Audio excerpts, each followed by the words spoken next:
Abang nggak boleh menghakimi yang seperti itu, Bang. Jadi ketika mampu sampai bisa Anda sampai keluar. Ya, ini banyak pendeta kami bawa sini supaya bisa ngatasi. Ngomong kamu, apa alasanmu? Kenapa kamu tiba-tiba kamu ke sini untuk mengganggu, memberhentikan orang jangan sampai ada ibadah di sini? Adakah kami pergi melarang kamu sholat di sana? Bicara, apa alasanmu? Saya ikut-ikutan juga. Ikut-ikutan siapa? Ya, warga itu. Warganya mana? Panggil wargamu yang kau bilang ikut-ikutan warga. Pasti ada itu. Ada, orang di belakangmu pasti ada. Memang nada saya harus keras. Apa? Siapa-siapa supaya nanti jangan lagi anu. Kami minta kepada Bapak Jokowi, apakah Bapak Presiden, Bapak Kapolri sengaja untuk mengadu domba anak bangsa ini? Kalau begitu, sungguh Bapak Jokowi tidak pantas Anda menjadi pemimpin negeri ini yang sudah mengacak-acak persatuan Indonesia. Sila ketiga dalam Pancasila, persatuan Indonesia, berarti Anda Bapak Jokowi sudah tidak sepatutnya Anda teriak, saya Pancasila, saya Pancasila. Anda pendusta. Dan kami sebagai rakyat hari ini menggugat. Kami datang jauh-jauh dari daerah ingin adanya perubahan untuk Indonesia ini. Kami bertanya, di manakah wahai anak-anakku, wahai para mahasiswa, wahai para pemuda? Kami emak-emakmu datang ke sini pasang badan, ingin perubahan untuk Indonesia ini. Kami pasang badan untuk meminta pertanggungjawaban kepada Bapak Presiden Republik Indonesia. Pak Jokowi, tolong sampaikan saya bicara dari akar rumput, dari rakyat bawah. Anda telah mengacak-acak demokrasi Indonesia ketika Anda menggolkan lewat MK anak Anda yang belum layak. Anak Anda si Gibran, Pak Jokowi, belum pantas untuk menjadi wakil presiden Republik Indonesia ini. Dia masih terlalu muda, belum punya pengalaman, belum punya keilmuan. Hai Bapak Jokowi, seharusnya Anda malu.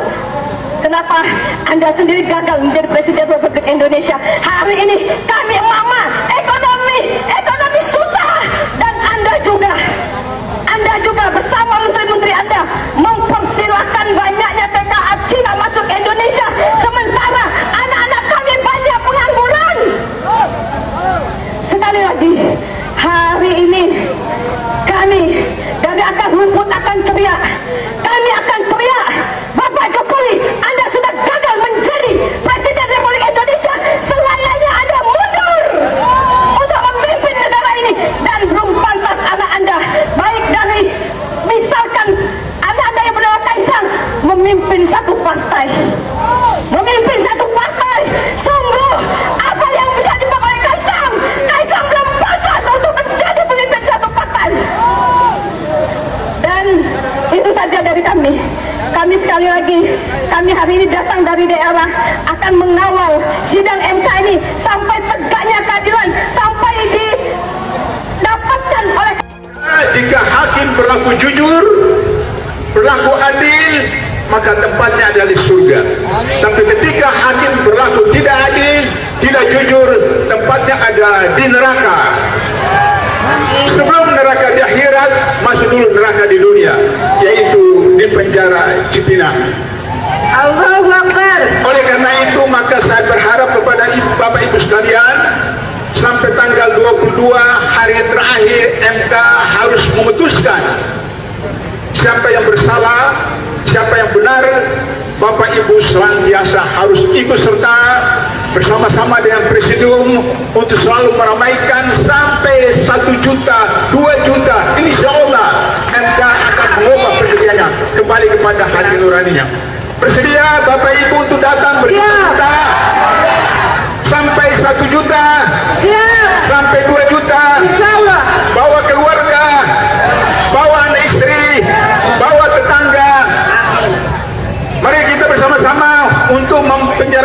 Jokowi. Penjarakan Jokowi. Penjarakan Jokowi. Penjarakan Jokowi. Allahu Akbar. Allahu Akbar. Allahu Akbar. Allahu Akbar. Allahu Akbar. Allahu Akbar. Merdeka. Merdeka. Merdeka. Merdeka. Merdeka. Merdeka. Batal keputusan Pemilihan Umum Republik Indonesia nomor 1632 tentang penetapan pasangan calon peserta pemilihan umum presiden dan wakil presiden. Siapapun yang ada di ruang sidang ini sebaiknya tidak menggunakan handphone. Apakah Pilpres 2024 kemarin telah dijalankan secara bebas, jujur, dan adil? Izinkan kami menyampaikan jawabnya, tidak. Yang terjadilah sebaliknya. Independensi yang seharusnya menjadi pilar utama dalam penyelenggaraan pemilu telah tergerus akibat intervensi kekuasaan yang tidak seharusnya terjadi. Penggunaan institusi negara untuk memenangkan salah satu calon yang secara eksplisit tidak memenuhi kriteria yang ditetapkan. Terdapat pula praktek yang meresahkan di mana aparat daerah mengalami tekanan, bahkan diberikan imbalan untuk mempengaruhi arah pilihan politik, serta penyalahgunaan bantuan-bantuan dari negara, bantuan sosial yang sejatinya diperuntukkan untuk kesejahteraan rakyat, malah dijadikan sebagai alat transaksional untuk memenangkan salah satu calon. Bahkan intervensi ini sempat merambah hingga pemimpin Mahkamah Konstitusi. Ketika pemimpin Mahkamah Konstitusi yang seharusnya berperan sebagai jenderal benteng pertahanan terakhir menegakkan prinsip-prinsip demokrasi terancam oleh intervensi, maka pondasi negara kita, pondasi demokrasi kita berada dalam bahaya yang nyata. Kami menuntut panjenengan mau menandatangani pernyataan mendukung hak angket dan pemakzulan Jokowi. Bagaimana?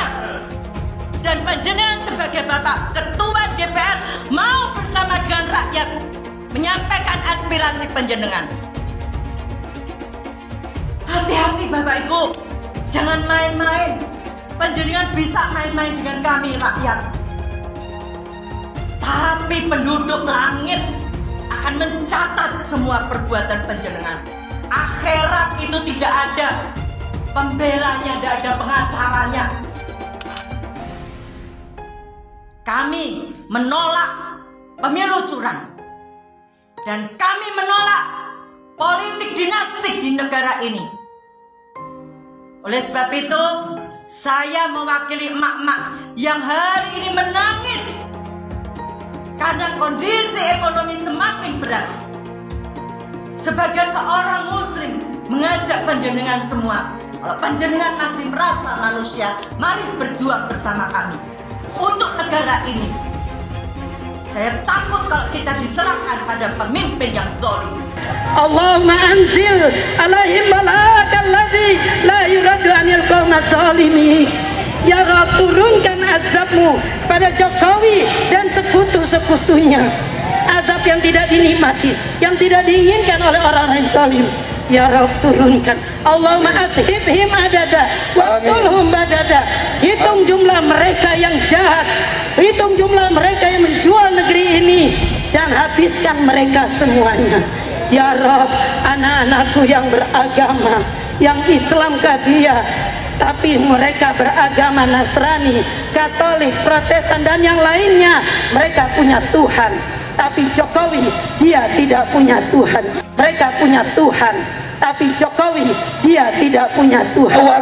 Saudaraku, anak-anakku, saya sengaja menyempatkan datang.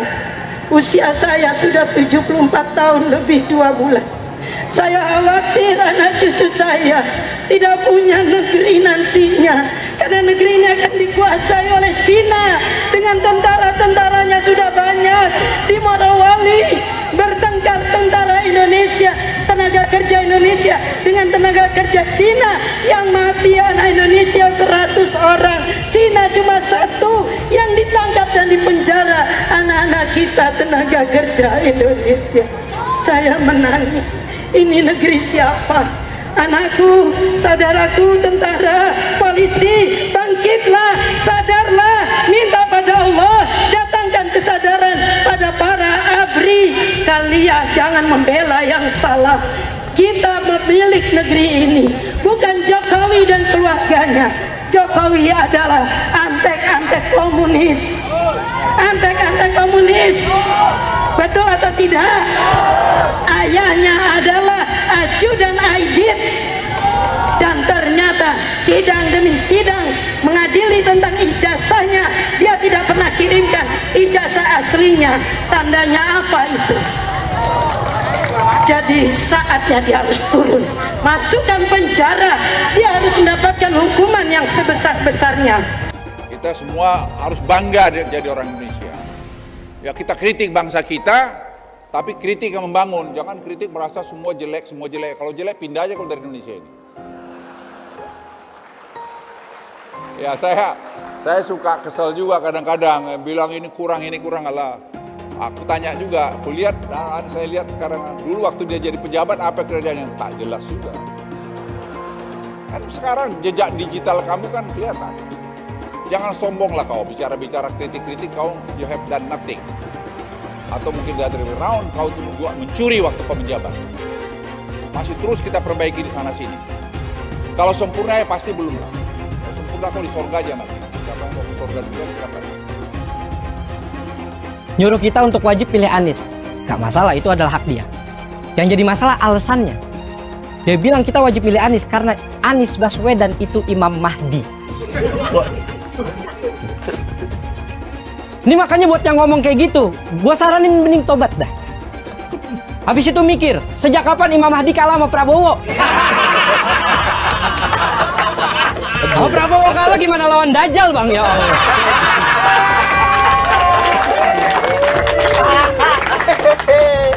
Dari sekian banyak penyampaian aspirasi, dari berjilid-jilid diskusi, belum ada solusi untuk negeri ini. Maka kami emak-emak atas nama aliansi masyarakat yang peduli dengan negeri ini, tidak ada jalan lain bahwa pemimpin yang rusak, pemimpin yang tidak tahu malu, hanya satu jalan, yaitu semuanya duduk di kantor DPR itu, duduk di sana, kuasai data dan minta kepada Puan Maharani untuk bukan memakzulkan Jokowi, tetapi lengserkan Jokowi, mundur Jokowi dari sebagai pemimpin. Apa gereja? Pilih abang. Kok saya agama Islam, Betawi. Kita dibohongin selama 10 tahun, pembohong lagi. Ada apa dengan gereja, Pak? Masalahnya Jokowi itu Cina banyak. Kita dibudakin zaman Soeharto, Cina lagi, jangan sampai Cina lagi. Nah, itu rasis itu. Zaman Soeharto nggak ada kecurangan, sah. Presiden, ini pembohong. Bohongin rakyat tau nggak? Jokowi itu apa sih? Jokowi itu apa? Ya Allah, dia itu seperti boneka golek, ditata ke sini ditata ke sini tapi sebenarnya lebih pinter anak saya loh. Bener apa enggak? Lebih pinteran anak saya, anak TK. Masa 1 ditambah 1 berapa? Dia bilang 11. 1 ditambah 1 buat 11. Otaknya di mana? Otaknya di mana? Goblok kalian, tolol kalian. Ngaku profesor. Masa 1 tambah 1 kok 11? Goblok apa enggak? Tolol apa enggak? Saya menentang politik identitas karena bagi saya politik identitas dengan membawa-bawa agama itu mempermainkan agama. Mengajak-ngajak orang untuk ikut demi agama, padahal yang ngajak ini sebetulnya mencari dunia, yaitu jabatan dunia. Kepada orang banyak katanya ngajak-ngajak, kalau ikut saya masuk surga, nyoblos saya masuk surga, tidak nyoblos saya neraka, tidak berhak disalati kalau mati misalnya. Ini mempermainkan agama. Mau jadi apa kita tanpa amin? Mau jadi apa kita tanpa amin? Mau jadi apa kita semua tanpa amin? Apa kata dunia Indonesia tanpa amin? Alhamdulillah pada amin. Emang yang punya surga kelompoknya pendukung Pak Anies? Hah? Iya. Ngapain lama-lama di dunia? Ngapain? Kalau katanya dijamin masuk surga, Pihak kami 01 sudah menang, tapi dikebongkan. Biadab KPU, biadab KPU. Jangan pengacar KPU. Kalian keluar. Jangan jadi petunggang. Kalian tuh petunggang. Kemarin 2019 kami asli membela Prabowo. Kami jadi gembel. Kami tidur di jalanan pakai kardus. Tapi aku perjuangkan. Dia akhirnya masuk ke tumberan yang sama. Dia apa? Dia nggak tahan dengan oposisi. Sekarang aku perjuangkan 01. Aku perjuangkan Anies Baswedan. Kami perjuangkan Bapak Anies Baswedan itu udah menang. Lawan dia. Lawan. Hai KPU, dengarkan suara hati rakyat. Jangan pernah membuka pembicaraan atau berdebat dengan pendukung 01 karena capek, beneran capek. Mereka itu kalau berdebat nggak apple to apple, selalu bawa-bawa agama, seolah-olah mereka mengkotak-kotakan dirinya sebagai pendukung dengan agamanya yang kuat dan lebih soleh daripada pendukung paslon-paslon yang lain. Jadi kan percuma ya, kalau kita berdebat pun tidak debat yang nyambung. Kan mereka ini kemarin bilang bahwa Anies Baswedan ini Imam Mahdi. Terus kemarin kampanye juga bilang bahwa Malaikat Jibril sudah merestui Anies Baswedan ini sebagai hambanya Allah yang ditunjuk untuk memimpin negara ini. Nanti lama-lama mereka dipanggil sama malaikat Israel. Suara Anda jangan mau dibeli, itu menguntungkan oli. Marilah kita tegakkan demokrasi. Indonesia bukan milik dinasti. Indonesia bukan milik. Gak belok. Gak milih Anies masuk neraka. Ya, emangnya Anies malaikat? Emangnya Anies Allah? Dia juga belum tentu di belakang kita mah. Kan ya, anaknya aja boro-boro pakai jilbab, Ibu. Anaknya aja nggak pakai jilbab. Iya. Nih, masalah surga dan neraka hanya Allah yang tahu. Barangkali jangan salah, Prabowo kan haji. Jangan merasa dia paling hebat. Jangan jual-belikan agama. Kita capres-capres aja. Nasional. Tadi viral itu. Gitu. Indonesia aku maju. Bisa aja ya nggak? Sekarang berubah, apa yang dirubah? Purwakarta ya Purwakarta aja, nggak bisa ada jadi yang lain-lain. Harus maju, bukan dirubah, dimajukan, ya nggak? Capek-capek belajar agama, capresnya Imam Mahdi. Bener-bener aja, rugi dong. Yaitu Abah mengutus 1000 malaikat. 1000 malaikat. Dari 1000 malaikat yang satu malaikat membawa 1000 malaikat. Berapa itu di sebelahnya? 1 juta. Kita akan mencoblos pilihan Allah dan Rasulnya. Siapa Imam Mahdi? Profesor Dr. Anies Rashid Baswedan. Itu Imam Al-Mahdi. Al-Imam Al-Mahdi 2024 memenangkan Anies Baswedan. Kenapa? Imam Mahdi. Semua sedunia kalau haram tidak mendukung Anies untuk Presiden Indonesia 2024, Dajjal.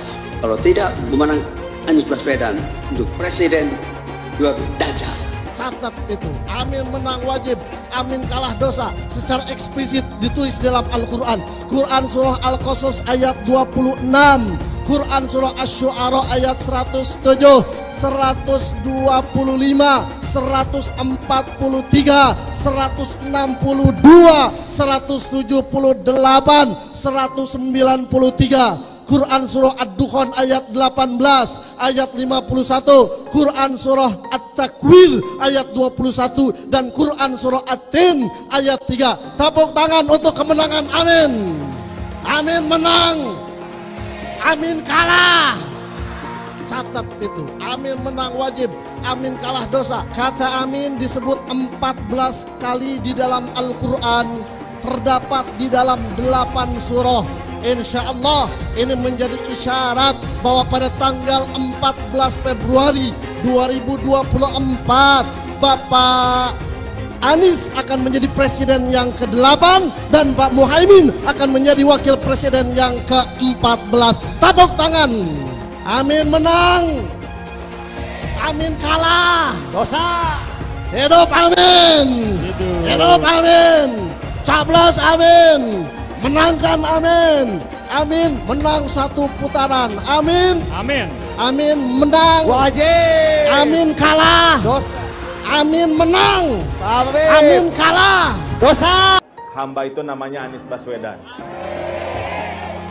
Dia akan panggil malaikat Jibril. Wahai Jibril, aku mencintai hambaku yang insya Allah namanya Anies Baswedan.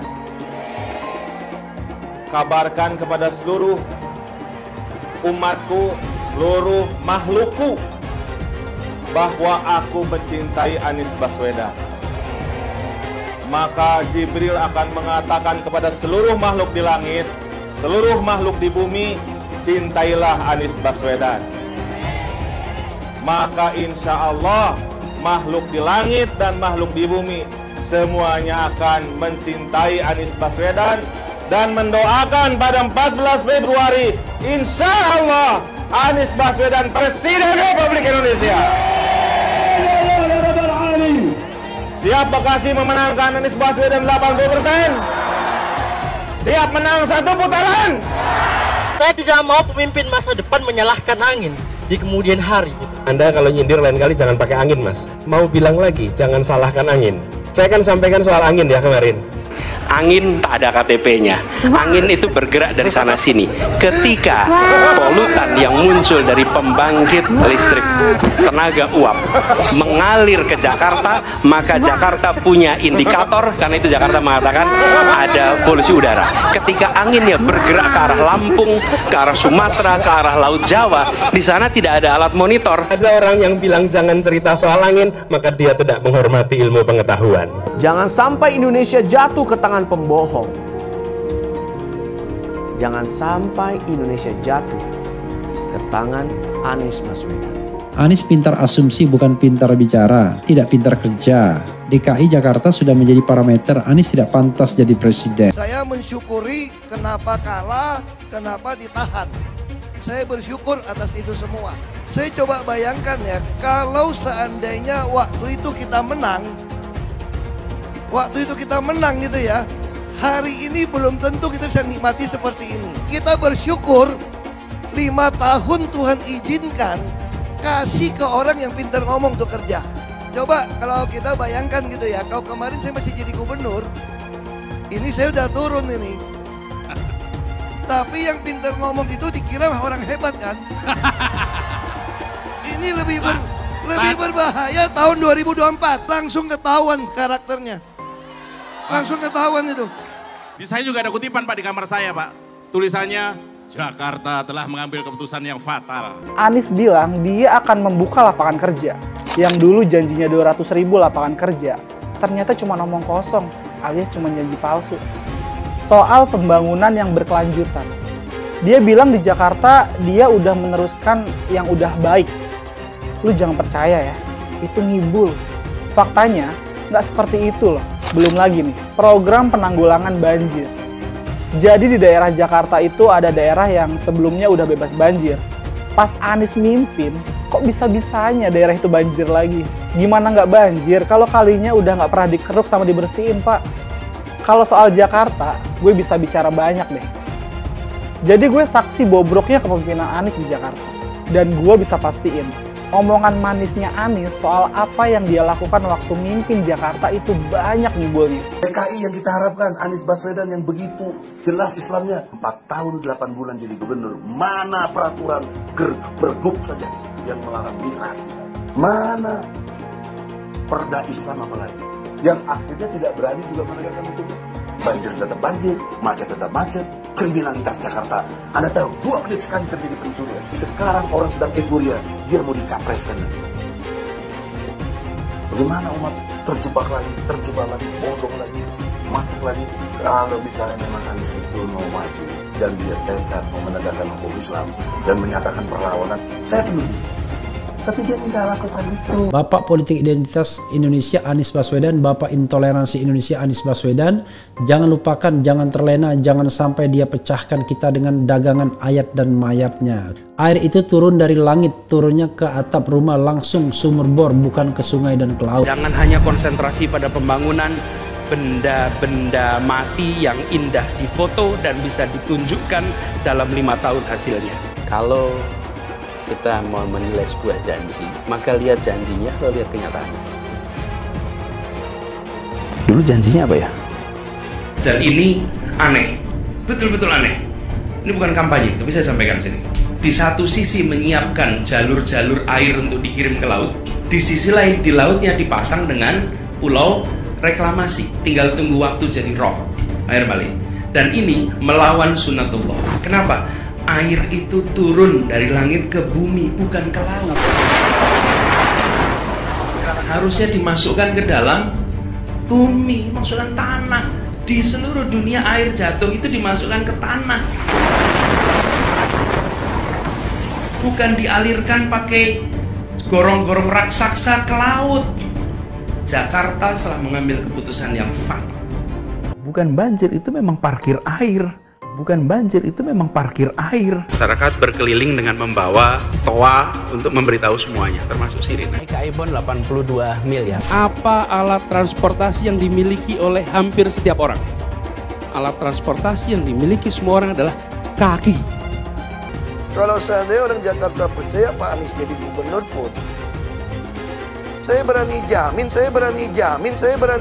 kok dia akan lakukan normalisasi yang sama seperti saya lakukan kok. Gak usah bohong lah. Ketika air sampai di muara, maka siap untuk dipompa ke laut. Pancasila Soekarno, ketuhanan ada di pantai. Anak Tuhan dari mana? Kalau Yesus anak Tuhan, bidangnya siapa? Besok di seluruh wilayah Indonesia kami katakan damai. Iblis hanya menggoda orang yang beriman. Makanya jarang-jarang orang kafir kerasukan setan. Yang kerasukan setan itu orang baik-baik. Jarang, saya belum pernah nengok Cina kerasukan setan. Pernahkah Ahok itu kerasukan setan? Enggak, setannya juga. Karena sesama setan jarang saling menggoda. Karena di salib itu ada jin kafir. Haleluya. Kepalanya ke kiri apa ke kanan?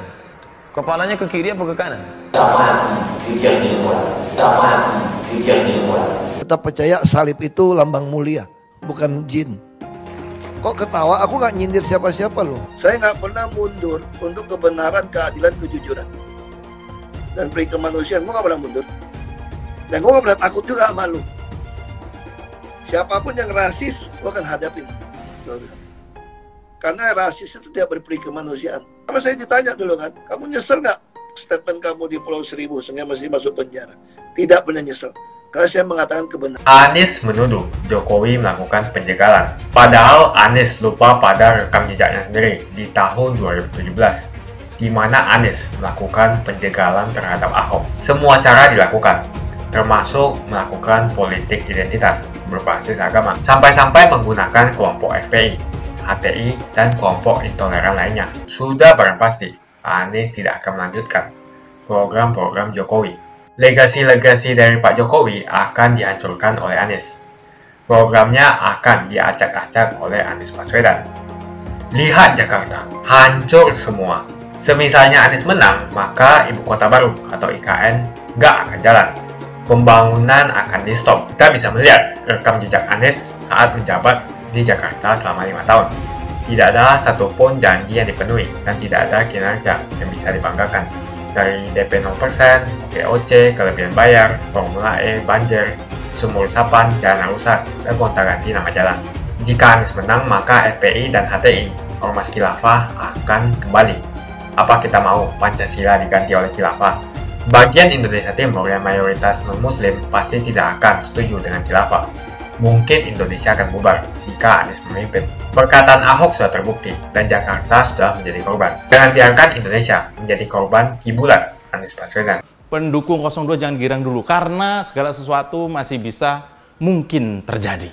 Apa iya hasil pemilu di Indonesia bisa dibatalkan? Masa sih hasil pilpres yang agak menjijikan kemarin itu bisa di-cancel? Ternyata bisa, saudara-saudara.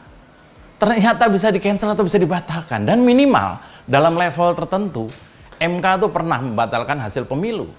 Itu di Jawa Timur ya, tahun 2008. Di mana MK membatalkan hasil pemilu untuk memerintahkan pemilu ulang. Khofifah yang semula dinyatakan kalah kemudian dibatalkan oleh MK saat itu kemudian diperintahkan untuk diselenggarakannya pemilu ulang. Itu kejadian di Jawa Timur. Ya, putusan MK saat itu yang mengabulkan sebagian permohonan pasangan calon gubernur dan wakil gubernur Bu Khofifah dan Pak Mujiono itu merupakan pukulan telak buat KPU Provinsi Jawa Timur. Karena sejak awal itu padahal ya sudah banyak tokoh di Jawa Timur yang mewanti-wanti supaya Pilgub berjalan fair. Sama persis dengan kejadian saat ini. MK itu mengabulkan gugatan Bu Khofifah untuk menggugurkan hasil Pilgub oleh KPU dan MK memerintahkan pilkada ulang, pemilu ulang waktu itu. Dan itu kejadian. Gimana pendukung 02? Makin deg-degan kan? Ya memang Bu Khofifah itu nggak punya paman di MK. Tapi keputusan MK saat itu adalah sejarah, adalah sebuah harapan bahwa MK memang benar menjadi benteng terakhir demokrasi di Indonesia. Dan kalau terbukti secara sah dan meyakinkan, serta hakimnya punya hati yang bersih dan berani, pemilu itu bisa dibatalkan. Pusing nggak loh? Nah, selain di Indonesia itu juga ada ya, setidaknya ada 4 negara yang membatalkan hasil pemilu. Ini pemilu presiden. Ya, karena terbukti curang. Misalnya di Kenya tahun 2017, di Malawi tahun 2019, di Bolivia 2019 kemarin. Kemudian di Ukraina 2004, ini parah nih di Ukraina ini. Memang rata-rata terjadi di negara yang boleh dibilang negara berkembang, negara yang kesadaran demokrasinya belum tinggi, tapi rakyat, terutama kelas menengahnya itu kritis dan tidak diam saja. Dan tentu saja kalau buktinya cukup kuat dan hakim MK di sini juga punya nurani dan punya nyali, saya yakin Indonesia juga bisa seperti Kenya, Bolivia, Ukraina, yaitu pemilu curang dibatalkan, diulang dengan kualitas pemilu yang jauh lebih baik. Nah, kemudian ada hasil pilkada lain seperti di Bengkulu Selatan, yang menang didiskualifikasi, lalu yang runner up langsung naik menggantikan. Itu kejadian juga. Juga pilkada di Kota Waringin Barat sama dengan Bengkulu Selatan. Ya, dan banyak lagi kasus di mana ada pemilihan ulang. Artinya keputusan KPU itu bukan akhir segalanya. Masih ada pintu hukum sesuai konstitusi. Bukan mencari-cari, tapi memang ada undang-undangnya, peserta pemilu bisa menggugat ke MK. Dan memang saya melihat ya keanehan di kubu 02 ini. Mereka begitu khawatir soal hak-hak konstitusi yang menyoal pemilu. Seperti hak angket anggota DPR. Lalu laporan lawan ke MK. Kok pada takut? Seharusnya malah lega, karena tuntutan yang mereka lakukan adalah melalui jalur konstitusional. Harusnya kalau merasa menang murni karena memang disukai rakyat, yang katanya 58% itu, ya udah biarin saja. Supaya kalau toh MK memutus mereka tetap menang, kemenangan itu jadi lebih afdol. Lebih keren kan? Daripada kayak sekarang itu, setiap kali ada yang ngutak-ngatik soal hasil pemilu, mereka kebakaran, ketakutan. Di tengah sorotan rakyat dan media internasional, ini momentum yang sangat bagus untuk menunjukkan kredibilitasnya. Meski dibilang bahwa independensi hakim bersifat abstrak, tapi dapat kita nilai berdasarkan putusan yang dijatuhkan para hakim MK nanti pada tanggal 22 April saya dengar. Ini bisa kita lihat. 22 April kalau nggak salah, itu bisa kita lihat hasil dari putusan MK itu benar-benar berpihak pada demokrasi atau malah sebaliknya. Kalau cara memperolehnya nggak halal kan nggak tenang, ya kan? Saya juga membaca berita bagaimana kubu 02 sedemikian getol menarik partai lawan untuk bergabung. Ini aneh. Loh, kalau merasa menang mutlak 58%, yombok sudah silakan memerintah bersama koalisi yang ada. Kok takut amat sama potensi oposisi? Oh iya. Saya membayangkan ya, ketika misalnya digelar persidangan di MK, di mana kabarnya sang paman dipastikan tidak boleh ikutan jadi hakim di sengketa Pilpres. Dan kalau saya cek, sepertinya yang bertugas jadi hakim justru mereka yang kemarin menolak syarat 40 tahun boleh nyawapres. Ini nggak bahaya? Nah, kalau gugatan 01 dan 03 dikabulkan, taruhan Pilpres kembali dibuka. Jokowi takut legasinya dirusak Anies Baswedan. Lihat Jakarta, hancur semua. Lihat saja misalnya di Jakarta. Anies menghancurkan semuanya. Legasi-legasi dari Pak Jokowi akan dihancurkan oleh Anies. Programnya akan diacak-acak oleh Anies Baswedan. Wajar-wajar saja jika Jokowi dalam pusaran ketakutan ketika masa kekuasaan berakhir di tahun 2024. Sudah barang pasti, Anies tidak akan melanjutkan program-program Jokowi. Semisalnya Anies menang, maka Ibu Kota Baru atau IKN nggak akan jalan. Pembangunan akan di-stop. Legasi-legasi Jokowi akan hancur. Anies menuduh Jokowi melakukan penjagalan. Padahal Anies lupa pada rekam jejaknya sendiri di tahun 2017, di mana Anies melakukan penjagalan terhadap Ahok. Semua cara dilakukan, termasuk melakukan politik identitas berbasis agama, sampai-sampai menggunakan kelompok FPI, HTI, dan kelompok intoleran lainnya. Anies Baswedan sampai nekat berkoalisi dengan ormas preman berjubah agama. Di tahun 2024, Anies Baswedan akan kembali menggunakan strategi di tahun 2017. Kelakuan-kelakuan relawan Anies yang menjalankan strategi ini masih pakai pola yang lama. Pola yang lama berupa membangun opini negatif terhadap pemerintah dan Komisi Pemilihan Umum. Curangan Anies lainnya adalah melakukan kampanye sebelum waktunya, di mana dia mengganti namanya menjadi head start untuk membingungkan publik. Atau kecurangan Anies Baswedan yang menggunakan jet pribadi saat kampanye di mana-mana. Berapa kecurangan dari biaya kampanye yang menggunakan jet pribadi? Apakah ini datang dari korupsi BTS yang dilakukan oleh Menkominfo dari Partai Nasdem? Tak main-main kecurangan maling atau korupsi yang dilakukan oleh Johnny G. Plate adalah sebesar 8 triliun rupiah. Suka tidak suka, senang tidak senang, sadar atau tidak sadar, pola Anies Baswedan ini sudah basi.